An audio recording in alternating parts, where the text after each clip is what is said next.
We have Black Studies courses available today for just $1. Your kids can't learn everything they need to on YouTube, Instagram, and Facebook alone. So we created the most powerful online Black Studies course and platform we could. You can start today for just $1. Learn about Mansa Musa, learn about Tulsa's Black Wall Street, learn about Queen Calafia, Queen Saraonya, and all the other melanated genius and brilliance that this world has to offer today for just $1. Go ahead and click the link below, and we'll see your scholars in class. Welcome, scholars. Thank y'all so much for being with us this beautiful Sunday afternoon, morning, possibly evening, depending where your melanated mind is within the world. My name is Truvel, creator of Black Wall Street, the board game, and director of curriculum for Play Black Wall Street. So excited to have y'all here. We got some dope people today. Right, we're going to introduce you to Miss Forbes, who's going to be leading our class. We're also introduce you to Queen Williams, who's been joining the team and helping us develop curriculum for our LIT program. And we want you all to be as engaged as possible. All right. So whether you're watching this live, you're watching this on the recording, there should be a chat button. All right. There should be a nice chat box right there. Go ahead and introduce yourself. Say where you are calling from or where you are joining from in the world and your favorite Black history topic. All right, where you are joining today's class in the world and your favorite Black history topic. If you know anything about me, you know Black Wall Street is just an amazing piece of history, but something that really impacted, right, the building of Black Wall Street and Black Wall Streets all around the world is the Reconstruction era. Right, there were some real dope things that are happening during that time that really allowed Black Americans to live the American dream and build their own cities all across this nation. And Miss Forbes is going to get more into those details. But in case this is your first time here, I wanted to go over a few high-level things about Play Black Wall Street Academy and this course, which is powered by IMI. All right, so IMI stands for Institute of Melanated Innovation. And we have two clear goals. One is to increase access to Black Studies courses just like this. And two is to serve as a think tank and research center to focus on solving the problems and improving the life within the Black community. All right. So if you don't know, we do have a financial literacy mentorship program right here in Los Angeles and in Riverside. And we help students identify problems in their community and build businesses around solving that problem. Right. So that's what IMI and that's what Play Black Wall Street is here to do. At IMI, we have three different components, beautiful people. We have on-demand courses that are ready today for you to take, whether it's the history of Mansa Musa, whether it's how to start a business, introduction to Black Wall Street. All those courses are available today. We have live free events just like this, where we bring on guest professors and guest teachers to either teach a class or lead a discussion. And then we are also working on building our incubator and accelerator program to help you. That's right, you right there. Let's watch on the screen to help you take that business from idea to impact within the world. All right. So if you are interested and you want to learn more about IMI, and you want to join the community, we would appreciate you. We want y'all to join. You got a couple different options. Highly encourage you to check out Play Black Wall Street Academy. The link should be below. Check out Play Black Wall Street Academy. Or you can also join our Black Studies Snacks membership as well. Now, for today, some success tips. Number one, be active and be engaged with the content. All right. Miss Forbes has a lot of energy. She's going to be asking some questions back and forth. She wants to pull you in, get you engaged. All right. So again, use that chat, use those comments. I see them coming in, and make sure you are engaging with the lesson. And then number two, apply and connect what you learned today to your real world. All right. Although we're talking about things that have happened 100 years ago or even hundreds of years ago, depending on what Black Studies course we're teaching, there's real life lessons that you can apply today to create an impact. All right. So get that notepad out and let me go to these comments real quick so I can shout out some cities. All right. We got San Diego in the building. We got Riverside in the building. Love it. Love it. Appreciate the engagement. All right. So without further ado, I met Miss Forbes on the Internet of Things, right? We're both teachers, we're both history nerds, right? So we were both posting content about ethnic studies, about Black history, commenting on each other's things, and then eventually we professionally slid into the DMs. We're like, hey, you're dope. Hey, you're dope. We should do some stuff together, right? So I think it was maybe a month ago, month and a half ago, we did a live on Miss Forbes' platform going through the history of Tulsa's Black Wall Street. And then I was like, hey, Miss Forbes, you know I gotta get you over to Play Black Wall Street Academy and teach a class, right? She was like, bet, let's do it. I'm down, brother. So we picked a topic and she's blessed us with her genius today. So please help me give a warm welcome to Miss Deanna Forbes. Welcome to the stage. Hi, good morning or afternoon. I guess it's afternoon now for everybody. Thank you so much for that introduction, my Of course. brother. I hope you guys are doing well today. Like Devon was saying, my name is Miss Forbes, but also about social studies scholar online and everything like that. That's kind of the name I've given to myself as a social studies teacher. But more specifically, it kind of draws people in so that they can get some of this Black history, okay? Because that's what that's what I like to really focus on as a teacher. I have taught from little kids all the way up. I have two sons. One is 5 months old, and my oldest son is 7 years old. And I also, right now, I do home daycare and some other freelance work. So I'm kind of a full time entrepreneur right now while I'm on maternity leave. But social studies history has been my love since I was a young girl. So thank you for having me on here today. And hopefully you guys can take away, some good information. Now, it's my understanding that a lot of you guys may be homeschool parents, you may be teachers, or just scholars who love history, right? We all are here maybe for a different reason. So I'm gonna kind of have moments where I may transition and give some tips, right? And give some insight on how some of these things can be incorporated into our classrooms. And when I say classroom, I'm being inclusive of homeschool and just whatever your learning environment is. I also like to say learning environment, right? Because we know that in today's time, we have options. We got options, okay, for how we educate ourselves and educate our community. And so I think that's really important to acknowledge as well. So I am going to, let's see, am I good here? Can we see this? Let me You put, are good to go. We see understanding Reconstruction, Black codes, and Jim Crow. We also have a couple scholars that just joined us. If you're just joining the Play Black Wall Street Academy, we appreciate you. Go ahead and let us know what city you are from inside the chat and your favorite Black studies topic. Miss Forbes, I apologize for interrupting your flow. Do you you're okay. mind if I introduce another scholar who's going to be in and out of this conversation before you hop into your bag? Yes, do your All right, thing. beautiful. Beautiful. So I wanted to introduce another one of our Play Black Wall Street team members who's been helping us develop curriculum to make sure it is impactful in the lit programs and in Play Black Wall Street Academy. We got Queen Williams in the building. Please introduce yourself. There Hey, she is. good morning, good afternoon, everyone. My name is Maya Williams, and I love the Play Black Wall Street mission, the vision. I love the IMI Academy. I love the Black Studies snacks. I love what we're doing here. I'm so excited to get this knowledge and this rich history. So, thanks for having me. Yes, ma'am. Yes, ma'am. All right, Queen Forbes, it is all yours.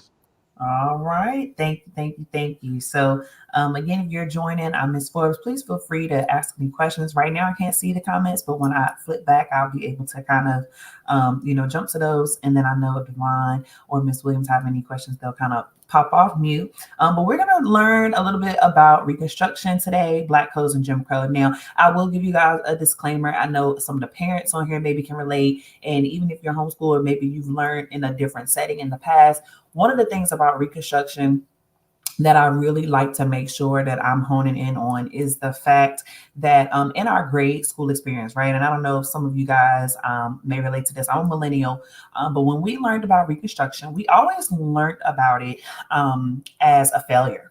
Right. Oh, Reconstruction was a failure. Oh, Reconstruction was just a mess and this, that, and the third, and I didn't understand it why that was a thing. I didn't understand why it was one of the worst time periods in the United States history. Those are the things that I was taught in school. And I found that as we learned about this topic, I still never really had a full understanding of the topic. But now that I'm older, right, and I'm a historian and a social studies teacher, I've been able to learn a heck of a lot more about Reconstruction from the perspective and viewpoint of Black people, right? And that is hugely what I think was missing in my grade school experience. And so I like to make sure that when I'm teaching this to my students, I teach from a bottoms up approach rather than a top down approach, right? Only focusing on Congress and only focusing on Johnson and yada, yada, yada. But in the past couple of years as a teacher, I've really been able to hone in. Okay, what did life look like for those millions of freedmen, right? What did life look like for our Black people?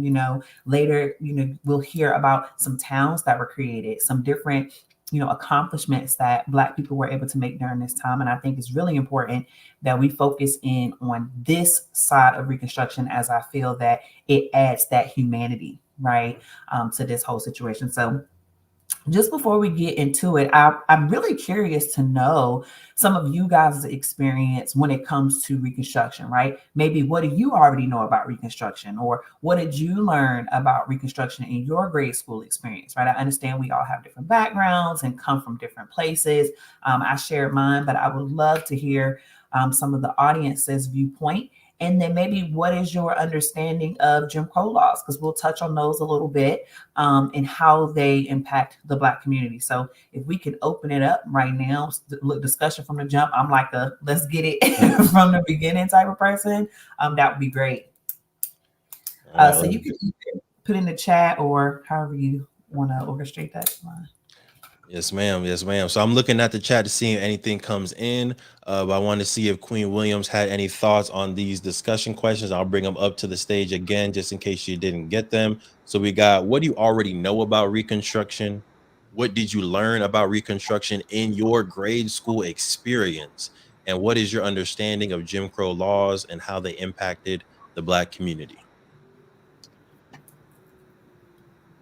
So we'll give people a chance here. So, one of the first things that I'll say about Reconstruction, I was totally surprised to know that we were participating in government before the 1965 Voting Rights Mm-hmm. Act. I had the understanding that we were completely disenfranchised up until that point. I had no awareness and knowledge that Black folks were participating in government, providing free breakfast for students, regardless of their race or their age, that we were already perfecting democracy at that time, years and years before civil rights, voting rights became a topic of conversation for us. So that blew my mind. I don't recall learning about Reconstruction much at all in grade school. I don't think that I have that memory. Um, so I can't remember the third question, but I know those were two of them. What was that third question? And what is your understanding of Jim Crow laws and how they impacted the Black community? I understand Jim Crow laws to be just the epitome of misinformation about race and racism, designed to, when people say the system was designed this way, that's the design that they're talking about. And I know that Jim Crow laws still have a legacy. I know that. Yes, for Yeah. sure. Thank We you, Queen. got Oh yeah, and then we got someone in the chat said, honestly, I don't remember much about what I learned in grade school about Reconstruction. However, I do remember Jim Crow basically being taught as discrimination that was technically unlawful but not enforced. Okay. Okay. Okay, wonderful. Thank y'all for sharing so much. Did anybody else have anything that they wanted to put in the chat? But if not, well, I'll give you a chance. But I do want to say, Queen Williams, thank you for sharing that, because that is the experience of a lot of people who have been educated in America, and I know especially in the Black community too. I remember when I first realized that Black people were Black men in particular, I'll be specific, Black men Mm. were participating in government at the national level. Like that was crazy. And so that's actually in the presentation today. We'll look at that and, just I think that this time was amazing. If you guys haven't seen it yet, I was going to plug this in at the end, but I just got to bring it up because it's literally my favorite. If you have Amazon Prime, if you have the DVD, PBS Reconstruction, it's a 4-part series. Absolutely amazing. Will literally just unchuck you and be like, wow, like this is what I missed in school. But I know that as a people, we're on a mission to make sure that we are spreading the truth, right? Because that is very important. But thank you all for sharing. Yeah, so there was one more comment in there, Miss Ford, that basically said, "Same. I didn't realize, or I didn't really learn a lot of history in my homeschool." Okay. Right? And let us know, Elizabeth, if my homeschool means like the public school that you went to, or the homeschool that your parents did within the house. Just want to make sure we get that distinction. Let us know, please. And I would say for me, Reconstruction, um, yeah, I do remember there being like a day, right? One day that we covered Reconstruction. And I think the frame was more so, now that slavery has ended, how does America move forward? Like, what is that reconstruction of society, of the economy? Like, how does America now look with this new wave of free citizens coming into the population? I feel like we didn't learn about all the towns that were built. We didn't learn about the Freedmen Bureau really too much. It was maybe just like one chapter. So that's why I'm definitely excited for today's course, which I know is just going to be an introduction, but still more than we probably learned in our grade school. And as far as Jim Crow laws, there was like, the de facto laws, and then there was the what was the other one? De jure. The shore laws, right? Things that, like Sinclair said, weren't enforcing it. They were just a part of the culture. And I think some of those are still happening today in 2023, right? Depending on where you live, there are certain places that maybe you can't go, whether it's because of your race or it's just because you don't have the capital to do so, right? And I think money is becoming that next wave of discrimination in today's society. Um, yeah, so I'll leave it at that. But yeah, so of course, excited to learn more, Miss Forbes. Yes, awesome. Well, thank y'all so much for participating. I truly, truly appreciate that. So I'm just gonna continue to go on here. I think you guys are still good with being able to see my screen, right? So some of the outcomes that we want for today, obviously, is for us to have a better understanding of Reconstruction and its historical legacy. And that'll kind of be some discussion and things like that towards the end about understanding the legacy, right? Recognizing the challenges and the achievements of African Americans during Reconstruction, and then recognizing Black codes, Jim Crow laws, and their impact on the Black community as well. So we know that America fought a civil war, right? The Civil War was from 1861 to 1865. Okay. And during that course of time, we know that at least 4 million people of African descent were enslaved in the United States. So, what is Reconstruction? Well, when I teach my students about this, I kind of say, well, let's break down the word reconstruction, reconstruct. So reconstructing something implies that something was broken, right? And we know that the United States was broken. The United States was completely split in half, right? North versus South, Union versus Confederacy. And a lot of people may try to convince you that the Civil War was not about slavery. And I can tell you that it was. And no matter what arguments they try to make, it can always tie back into slavery. That's just, and I tell my students that's on period. That's just what it is, right? And so, yes, you may have learned about Reconstruction being a time to rebuild a nation, but sometimes they only focus on, the legislation, but not really what happens to those people who were formerly enslaved and disenfranchised, et cetera, right? So this is right after the Civil War. Scholars kind of go back and forth a little bit on the time periods of the Civil War, but we're going to kind of put it between 1865 to 1877, some like a little bit longer of a time period, a little bit shorter. But yes, some of the congressional goals are going to include rebuilding the South, right? And that's a whole class and lesson in and of itself. And then we today are making more of an effort to unshuck the social goals, right? of Reconstruction, which included navigating the future of millions of freedmen. Okay. There were a lot of initiatives that took place in Congress that were actually led by radical Republicans. That is something that people are not always aware of, that the Republican Party actually was created in opposition to slavery. Now, I will say it's not the Republican Party that we know today. Okay. Some people are also in that mindset and it's like, let's really back in. But this did include Black men. Black men did play a role at the state and national levels when it came to reconstructing America.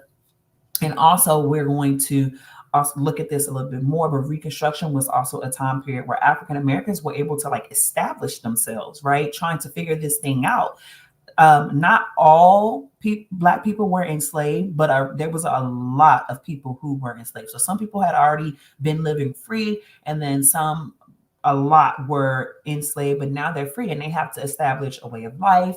And they did, we're going to see a certain level of resilience, a certain level of just dedication, determination from African American peoples to, find their way after years of being told, no, and you can't do this, and just being under control and mistreatment, right? Based upon their race. So that is in a nutshell what Reconstruction is. Now, there are some important pieces of legislation that are going to be tied to Reconstruction, because one thing we have to understand in America, if something is not law, there's a high chance that people are not going to follow it. And we know people still break the law, even when the law is in place. And we saw a lot of that during Reconstruction. The 13th Amendment officially abolishes slavery. I know there's a misconception that June 19th represents, the end of slavery, but actually the 13th Amendment is the documentation that legally ends and abolishes slavery in the United States. Obviously, we know that there's going to be so many loopholes with, sharecropping and all of these other things that are going to kind of keep African Americans in this system of bondage, right? But legally, the 13th Amendment abolishes slavery. The 14th Amendment is going to ensure that, there's citizenship and civil rights for African Americans. This is something that the radical Republicans really wanted to make sure was passed. And then African Americans were experiencing hardships, particularly in the South, when they went to go try to vote. They try to vote. They're being, kind of blocked from that by racist whites in the South. Who did not want them to vote because Black people at that time were voting Republican, and Southern Democrats did not want that because they were focused on passing laws to give more rights to African Americans, and they felt like their rights were being taken away, right? And so then Congress had to go back and say, all right, well, we made them citizens, but their voting rights are not being respected. And Black people advocated for that. It wasn't just the Congress making all of these decisions.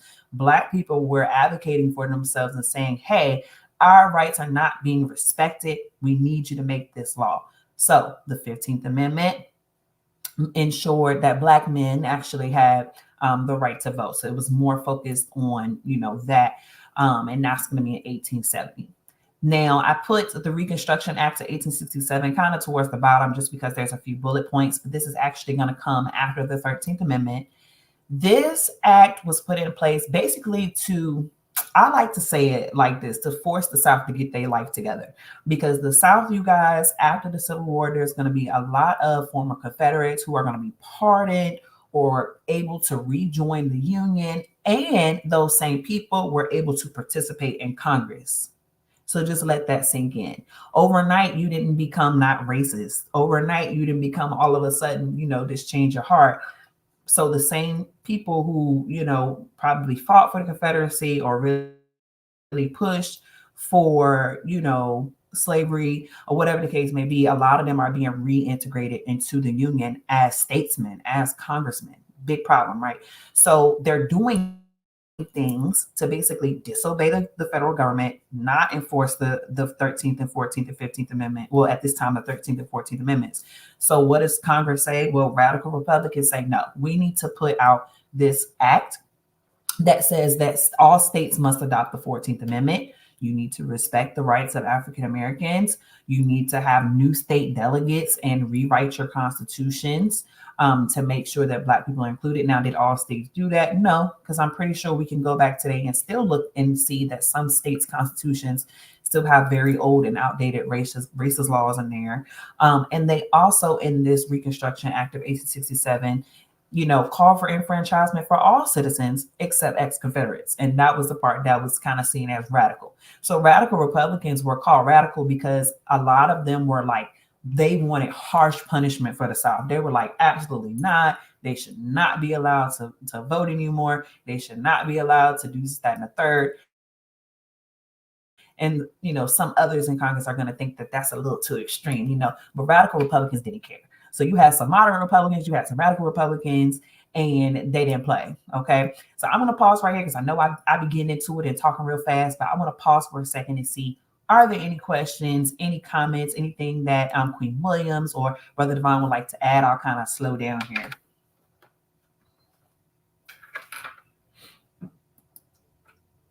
Let's go. All right. So nothing to add from Queen Williams, but I just want to give folks the opportunity to get these dates down in their notes in case they don't already. And something that I want to bring to the attention is 15th Amendment, 1870, voting rights for African American men. And I think it wasn't until the 1900s, 1965 is coming to mind, but when Black women finally got the right to vote. Yeah. So in the 1920s, white women were really like, they were feeling some type of way because women were completely left out of all this stuff, by the way. And that's a whole nother topic and a whole nother class that obviously includes Black women as well. Black women did try to exercise their rights to vote, but obviously because they were women, they couldn't. Women's, were more so supposed to be not involved in politics, being the homemakers, et cetera, et cetera. And then it's with the Voting Rights Act, that is when everybody was pretty much, Black women included. Okay, now you can vote. And that's something that MLK, again, it's like history repeats itself a little bit. Leaders like MLK, they were pushing for Congress to pass that Voting Rights Act because why? Once again, Southern states are disenfranchising African Americans, not wanting them to participate in the political process, is totally disobeying the 15th Amendment. And they didn't care. They did what they wanted to do. And people had to constantly bring it to the federal government's attention. We know that Congress knew, but it's something about sometimes politicians knowing things and not acting on it, right? And so that was ticking Black America off. And they wasn't going to stop until that Voting Rights Act was passed. That's why that picture we see of MLK behind Johnson signing that thing, he was happy because it's like, listen, y'all was playing, we wasn't playing. You need to pass that, So let me calm down because I be getting this. Oh man. But another thing that I find interesting, you talked about the fact that people that seceded from the Union, they were literally a part of a different nation and were at war with America, were then allowed to come back to the table as equals, sit down and help to reconstruct America and policies. And this may be a little bit later, but we know that the 13th Amendment abolished slavery, but also made it legal if you were in prison, right? If you were a criminal. And that really, I think, is going to get into what we talk about with the Black Code laws, where now being Black becomes criminalized so that you can still keep the system of slavery in America. Is that something that we're going to talk about a little bit later, or can we hop into it? Okay. Yeah, we are going to go over it, but I will touch on it too. So that basically happens, we say, okay, slavery has been abolished, but there's a certain sector of the population that believes that because enslaved people are now free, that they're going to be idle. That all of a sudden they're not going to be doing anything. They're just going to be chilling, right? Even when we learn about Juneteenth and we learn about how those Union soldiers came to Texas and they spoke with that particular group of the enslaved population towards like the middle of the Civil War and said, hey, you're free. They always leave out the part where they say, but you can't be idle. You have to go find work. You have to go get a job. So there's this mental belief, again, a stereotype, that for some reason, when enslaved people were going to go on to be free and able to kind of do things at their own will, that they would be lazy, right? So then we get these black codes in place, which we're going to touch on, that says, basically, if you're black, you need to be employed. And if you're not employed, you're going to jail. Right? Those kind of things. People call them pig laws, black codes. And like I said, we'll touch on those as well. And so I'll keep going here with the powerful man. I'm about to say, because if I keep, I'm going to stop and then Lord. Oh, there is one more question here, Ms. Okay. Forbes, talking about someone said the Republican Party was created in opposition of slavery. That's interesting. I didn't know that. And then someone else said, when and where did that shift happen, right? From the Republican Party being in opposition to slavery to what the Republican Party looks like today. Yes. Ms. Maya, when you're talking about the shift, is that what you were referring to, like the Republican Party, or were you referring to what I was just explaining about, like the incarceration and stuff like that, being black? And so I was referring to the comment that Queen Walker left. Just the Republican Party, it has such a taste. When we speak of it now, it has a distinct taste that one would never think that it had those radical, revolutionary, humanizing roots, right? What happened? When did that change? Yeah, that is one of my favorite things to kind of discuss, and it's like you kind of have to have like a timeline and really lay out the history of political parties. But with the Kansas-Nebraska Act, I believe in 1854, you can double check that, but it should be 1854, where there was kind of like tension going on out in the Kansas-Nebraska territory as the United States was expanding. Some territories were allowed to be opened up to choose whether or not they wanted to have slavery. And that ticked off a lot of people who were obviously against slavery. So the Republican Party actually formulated out of those groups of people who did not want to see slavery spread into these new and, open, I don't want to say new, but open territories that the United States was inhabiting as they were moving out west, right? And so the Republican Party kind of formed up there. And then a lot of people say, okay, like, what was the shift? Well, I honestly, in my opinion, like, the Compromise of 1877, which we're going to get to here in a little bit, to me, that represents like, all right, Republicans, like now all of a sudden it's, oh, we've done enough. Oh, if they're going to be free, you know what? Let them be free. Let them stand as a free man. We've given them the 13th Amendment. We've given them the 14th Amendment. We've given them the 15th Amendment. It's time to wash our hands, shake hands with the Democrats, and keep it pushing. So I would argue that the Compromise of 1877 that happened right after the election of 1876, which we are going to touch on, is where we kind of see a shift in like, okay, so y'all just going to abandon Black people? Like, this is what you're going to do, and just say, hey, go figure it out after what, 200 years of, enslavement and it basically being legalized, right? With that Dred Scott decision. So, I think that's that. And then as time continues to go on, we see a lot of Republicans that, were getting into office coming up with these, crazy things, the war on drugs and all of these things that obviously are going to have negative impacts on African Americans. So that's my argument, that there was a shift there. Ooh, excuse me. But yeah, I'm going to look. Exactly. Yep. Since our relationship with this country was initially that of being lesser beings, and the laws even today still unfortunately, how can we possibly ever reach a place of equality? That's a good question. I'm not sure your name, but it says Facebook user, and is it worth the trouble? That's a good question, and I feel like you're coming from a place of like, oh my gosh, will it ever get better? Like, should we even have hope that things can get better? And I want to say that what people are doing today is fighting. It's like we can never give up fighting for a more equal and just society, right? Will we ever? I don't think that it's possible to change the heart and mind of every single human being in the world, or even in this country, particularly since that's what you're asking. But I think that it's worth the trouble. But at the end of the day, people are going to be them. I do believe in justice. I do believe that we have to continue to like put what's just in front, And so I think that's a good question, but we can definitely circle back around to that. I do want to kind of make sure I don't take up too much of you guys' time, because I know we can be on here all day. All day.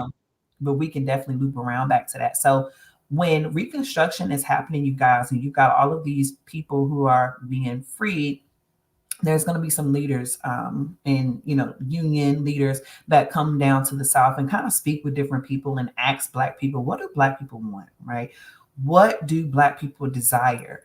And this is a quote from a speech made by a freedman. His name is Bailey Wyatt, and this is in 1866. And he says, we now as a people desires to be, and he does say desires because of his dialect, to be elevated. And we desires to do all we can to be educated. And we hope our friends will aid us all they can, right? And so this is, from the what is it? Where did I get this from? The Philadelphia Association. And so this just lets us know that that's what Black people wanted. They wanted to be elevated. They wanted to be educated, because a lot of them had been obviously illiterate from not being able to learn to read or write while they were enslaved, right? And also leaders said that they wanted land. And so that was also very important to African Americans at this time too. So that kind of gets us into here, let's see, the Freedmen's Bureau as well. So the Freedmen's Bureau is actually going to be established by the U.S. Congress in 1865.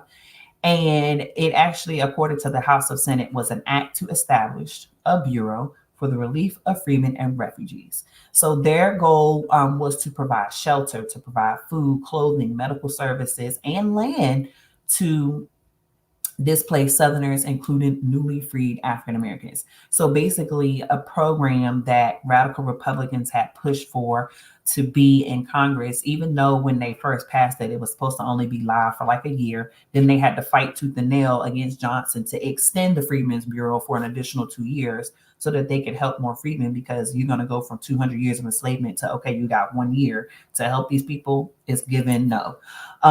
So the Freedmen's Bureau also is going to help negotiate contracts between formerly enslaved people and landowners. So sometimes that meant, seeing that maybe there was a planter or a master, right, or slave owner, excuse me, that owned slaves, and maybe that enslaved person wanted to be compensated for the work that they did while they were enslaved. And in some cases, yes, that was honored. And in other cases, they would be told, well, you just come back and work and you'll actually get paid this time. But a lot of times the payment wasn't fair, or they didn't receive it, or they did receive it and demanded it later. Through notes and things like that, writing letters. But this is a federal agency, and it's going to set up a banking system. So there's going to be the Freedmen's Bureau Bank, and it's going to help. And this is my favorite part, to reunite displaced families. So kind of helping families come back together and find one another after being separated during slave trades and things like that. And it's also going to help to establish more schools, because I will note that Black schools did exist before Reconstruction. I just want to make sure. And a good example is going to be of Mary Peak. I don't know if you guys have heard of Mary Peak, but she's going to be out in Hampton. She actually built her own school in 1861 in that area. And she started off with a few students and then very quickly grew to 50 plus students, just educating them on how to read. And she was a free Black woman working in that population. So just to kind of add that. Now, the Freedmen's Bureau is going to establish schools for freedmen, women, children, and actually poor whites. That's something that maybe people were not aware of, because remember, displaced Southerners. So a lot of the times that was poor whites whose homes and housing had been destroyed during the Civil War campaign. And so, some of the best visible successes of the Freedmen's Bureaus is associated with the establishment of HBCUs, right? If you went to a HBCU, holla in the chat, say something in the chat if you went to a HBCU. But HBCU stands for Historically Black Colleges and Universities. Howard University is going to be, established during this Reconstruction time period. Fisk University, Morehouse Colleges. These are some of the most well-known HBCUs that actually were established during the Reconstruction. era, and a lot of these colleges focused on building teachers. They were training people to be teachers, to teach Black children, to teach Black families how to read, how to get adjusted to this new life of freedom, right? And so teachers, Black teachers, shout out to all the Black educators, because Black educators was holding it down during Reconstruction. And that is, one of the things that we see sprout from that impacts us today is the HBCUs, right? Now, this man to the right, don't know if you guys have ever heard of him, but this is Oliver Otis Howard. He was, obviously, you can see he was a white man. He was a staunch supporter of African American education. He actually co founded Howard University in DC in 1867 through an act by Congress. So they actually, named the school after him. He used the Freedmen's Bureau funds to purchase the land that Howard stands on, and actually to construct several of the campus buildings. He also served as the university's third president from 1869 to 1873. And so they named the school in his honor. So that is Howard University that we all know and love got their name, right? Before I go into this next part, any questions? Anybody want to jump in? Because if not, I'll just keep going and going. All good? I got a question for you. Yes, ma'am. Speaking of the HBCUs, and shout out to the HBCUs. I love the HBCUs. Didn't have a chance to go myself, but I advocate for them and I advocate for Mhm. students to go. And I've ran into a unique personality before. This unique, critical personality where the person might say, like, they claim that the HBCU is not a Black achievement, but that it's, like a product of white guilt, which I don't agree to that. How would you address a critic who would, critique the HBCU that way? I think that when people are saying that, that is, I don't want to say ignorant, but that's their way of not being able to say that, yes, the freedmen population had to receive help from somewhere.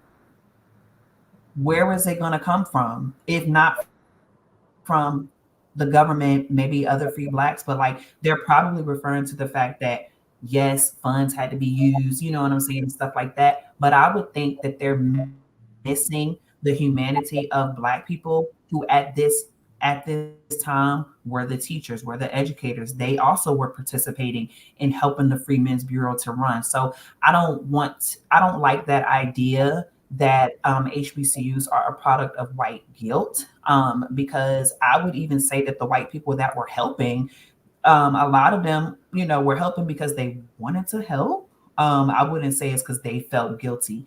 I will say that Black people took HBCUs, the establishment, and Black people made HBCUs what they are. The traditions at an HBCU, the African American. Come on, I'm Divine Nine, okay? Divine Nine, right? The Black Greek fraternities and sororities. You got the Fifth Jubilee Singers, incorporating the gospel into the curriculum, and HBCUs as we know it exists because of Black people. Mm. Getting it off the ground and up and running in a lot of cases, and not all HBCUs were funded by the federal government, right?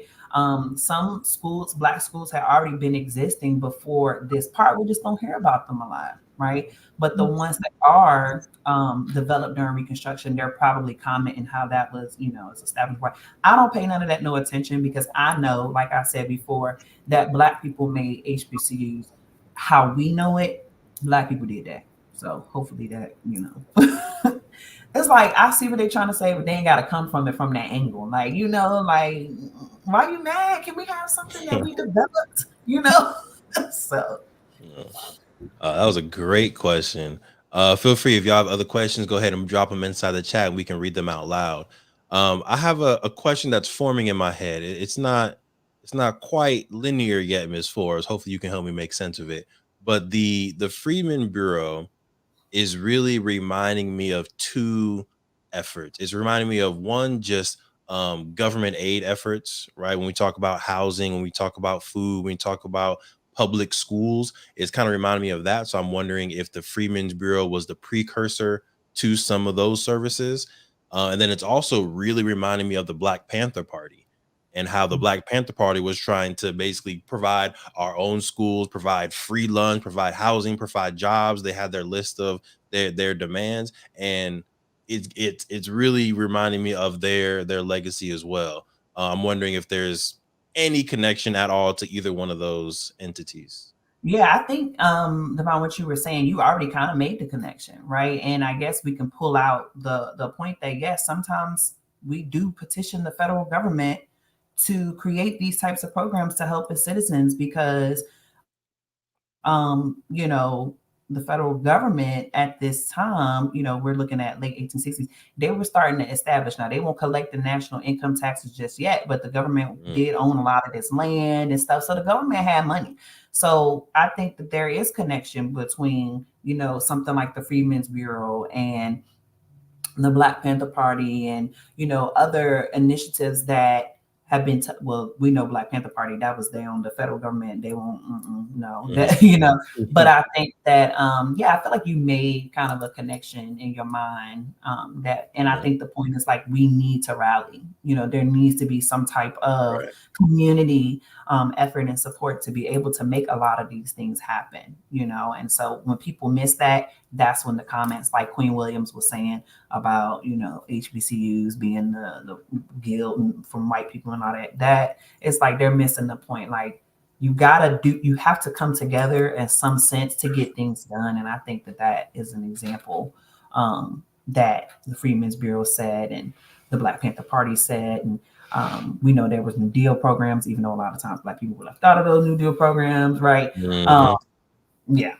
So hopefully that answers your questions.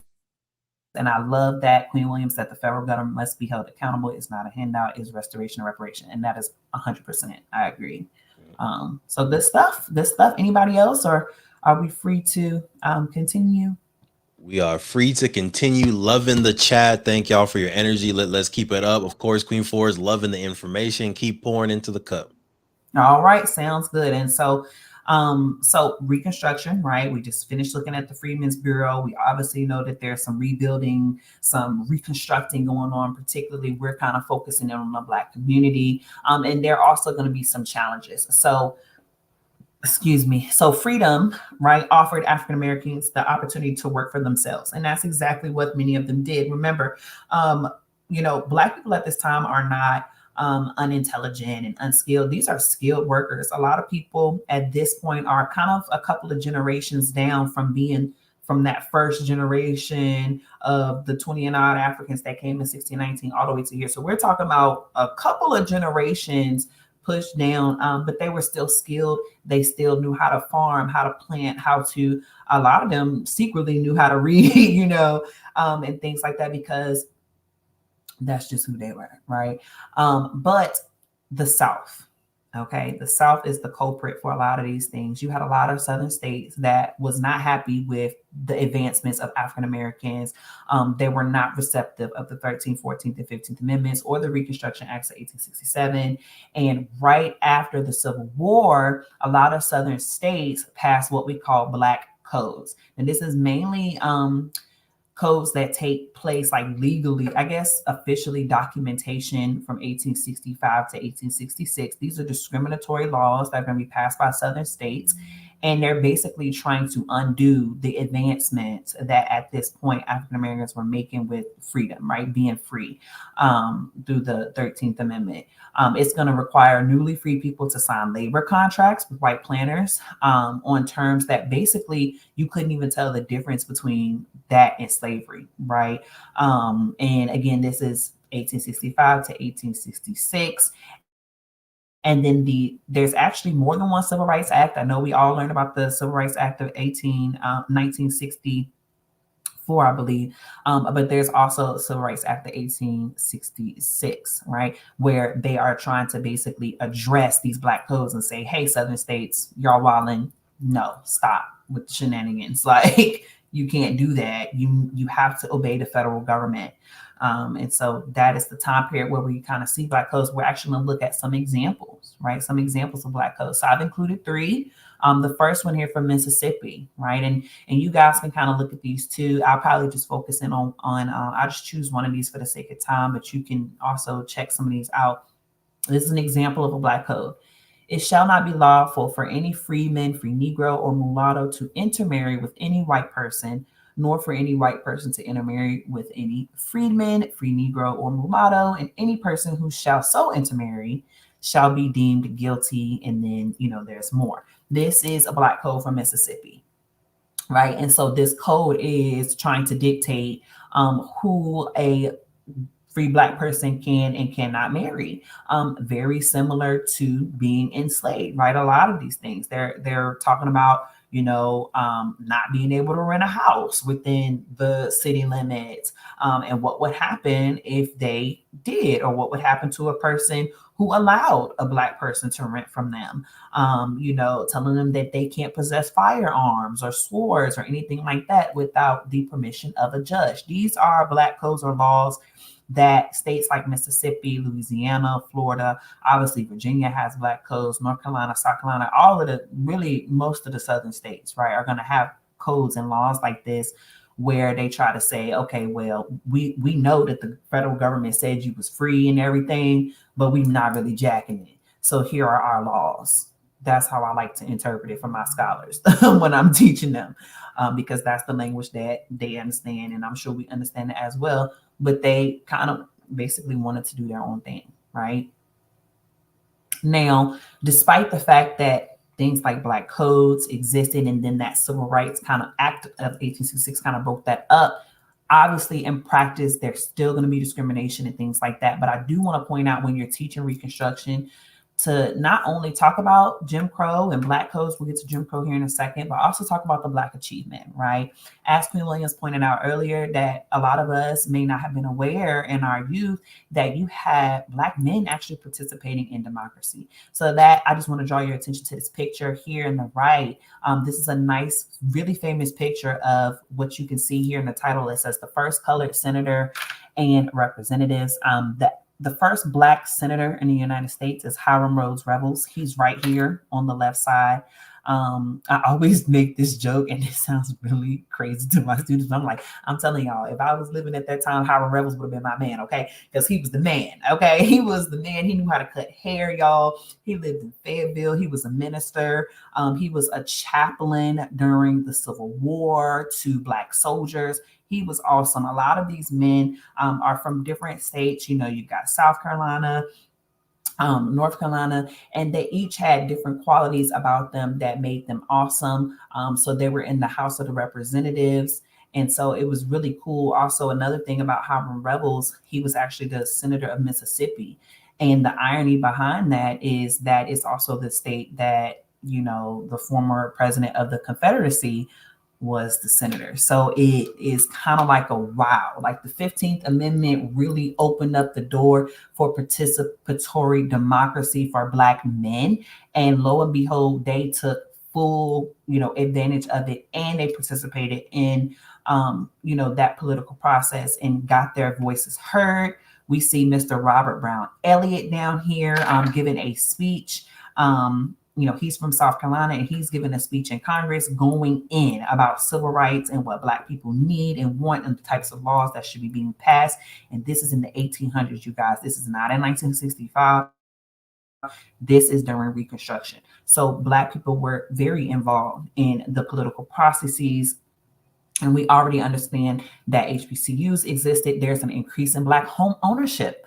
Why? Because those skills that Black people are bringing, that they have, they're building communities. They're coming together, living together, building their own houses, right? They're building their own churches. Churches would double as schools. They're having their own businesses. I'm talking ice cream shops, kind of like little mini Wall Streets, I even would say, because a lot of neighborhoods, including a neighborhood that it would really surprise you to know, we're going to touch on it, but Berry Farms in DC, you guys, it has if you know anything about the reputation that it has had today And in the past, I want to say a couple of decades or, century almost, is way different from the fact that during Reconstruction, Berry Hills was like a black mecca for like freedmen. Like it was crazy. But obviously that's a whole other class. I've taken a class on that too. But you had people like Robert Reed Church, who established the first Black-owned bank in Memphis, Tennessee, called Solvent Savings Bank, right? And I don't have a picture of him up here, but you can definitely look him up. And then again, these men who are achieving these awesome accomplishments, right? Side note, if y'all hear a little wham wham in the background, it's my baby. He is up there upset because he misses mommy. But just to kind of add on to this is something that me and Mr. Devon really want to make sure you guys knew, was that Black people had already been establishing like their own towns, like free towns and things like that prior to Reconstruction. But even during Reconstruction, again, there are more Black towns that are springing up. The Nicodemus Town Company of 1877, that's going to be established by 6 Black men and 2 white Kansans out in Kansas. The Sea Island School of St. Helena Island in 1862. Again, I mentioned Berry Farms or Hillsdale in DC. Today, people kind of don't think of it like in a super positive manner because of all of the things that have happened in the past decades and centuries. But during Reconstruction, you guys, Berry Farms or Hillsdale was very prosperous. They had built their own homes. They built their own schools, excuse me for the misspelled word. They had their own ice cream shops, barber shops, you guys. Like it was amazing. And then as time goes on, if you know anything about that community in DC, the federal government actually kind of used its eminent domain and took over that area as like project housing. So they has a very long history, and they have some really good information up on the Berry Farms Project website, so you could check that out. And then this church here that we see is Tolson's Chapel, and this is in Sharpsburg, Maryland, and it's going to serve as both a school and a church, right? So many more achievements. Obviously, we would be here all day talking about the different things that Black people were able to achieve and do, despite the fact that they were hit with those Black codes, and even without the Black codes, just that racism, right? And the challenges that they face trying to get on their feet, right? And so I, as a teacher, as a homeschool parent as well, like to point that out, to just make sure you take some time to make sure that your students understand that, yes, Black people did achieve during Reconstruction, and let's not go with the grain of labeling it as just like a total failure. When people say that, they're trying to be funny, because this was actually a time where we could see that Black people and white people could actually work together to achieve and get stuff done. You can actually have an interracial democracy where you're dealing with intelligent, strong Black leaders and white people working together. Southern racist whites did not like that. And so years later, the Dunning School, it's a school in particular that began to write history books about Reconstruction. In those books, they really tried to spin it, with this whole narrative that Reconstruction was a failure. And they're trying to say that it was because Black people were in office. And that is 100% not true, right? And so to kind of go into that a little bit, and I'm wrapping up here because I know I'm watching the time, but Reconstruction is going to end, you guys. The catalyst for it ending is actually going to be the election of 1866. We're going to see a Democrat versus a Republican, Rutherford B. Hayes and Samuel Tilden. They're going to run against each other. And what happened is, during Reconstruction, one of the things that the government had done was sent troops down to the South to kind of occupy and just make sure that the rules were being followed, even though we know they wasn't always being followed. And they were supposed to provide some level of protection to freedmen, right? So this compromise of 1877 is what I was alluding to towards the beginning, that basically, you had Democrats and Republicans who are kind of ready to wipe their hands clean of Reconstruction and kind of just say, all right, we think we've done enough. It's time to move on. The compromise of 1877 basically said that Democrats would agree to support Republican candidate Rutherford B. Hayes if he agreed to end Reconstruction. The deal happened. Reconstruction was ended. Rutherford B. Hayes was elected president. And it wasn't just like, it was kind of like after some disputes. They had like some disputes over the vote counts and stuff. Sound familiar? Disputes over who really won and all of that stuff, recounting votes and things of that nature. But the compromise, Southerners saw it as an opportunity to say, okay, if a Republican candidate is going to win, we could at least get something out of it, and ask them to take federal troops out of the South so they can continue to, do what they wanted to do with no oversight from the federal government when it came to disenfranchising Black voters and, having their racist laws in place and, sundown towns and all of that stuff, right?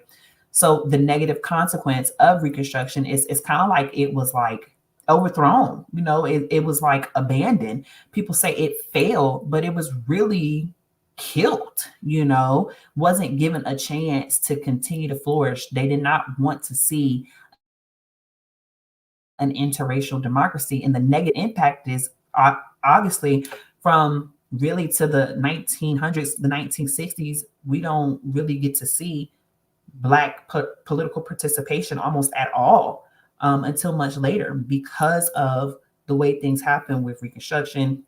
Everybody wiping their hands clean of this and kind of letting freedmen fend for themselves, so to speak, right? And in that process, Southern states are going to work to undo a lot of the gains made by Black people during Reconstruction. So it's really it's like a disheartening thing, right? And it's so sad to see. So don't fall victim to that narrative that Reconstruction just failed because it just didn't work. No, like these people wiped their hands of it and was like, yeah, it's done, it's over. And so from there, you guys, the laws that actually were being put into place legally are going to be called Jim Crow laws. We normally associate Jim Crow laws with the South. They existed, honestly, all over, but heavily in the South.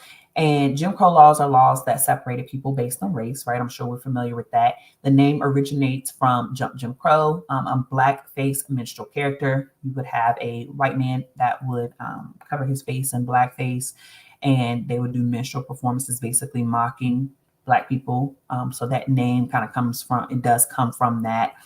Heavily in the South, it's going to call for separate facilities for the races. This is going to be kind of legally put in stone by Plessy versus Ferguson in 1896. And it's going to impact Black freedoms, their equal access to quality facilities and resources. And it just leaves a nasty legacy. Like Queen Williams was saying, like even today, we feel the effects of Jim Crow laws. Black people not feeling welcome, or people of color too these days, not feeling welcome in certain parts of the country or certain towns, or just, and Jim Crow laws have just done so much damage. The Black codes did damage. Slavery has done damage that people want to wish that we could just get over. That's kind of like, you're being abused as a child, and then as an adult, you have emotional issues from that, and somebody telling you, just get over it. Like, that's kind of how I think about that when that comment is made. Anyway, let me wrap this up. Okay. So excuse me. So yes, Jim Crow definitely is going to have a long-term impact. And I'll actually let Devon jump in here, or Queen Maya, about Jim Crow if you want to add anything. But I'll wrap it up by saying, if you're a teacher, you're a homeschool teacher, and you need some resources, some free online lessons you can use, I really highly recommend, if you don't already use PBS Learning Media, go to PBS Learning Media. You can download materials.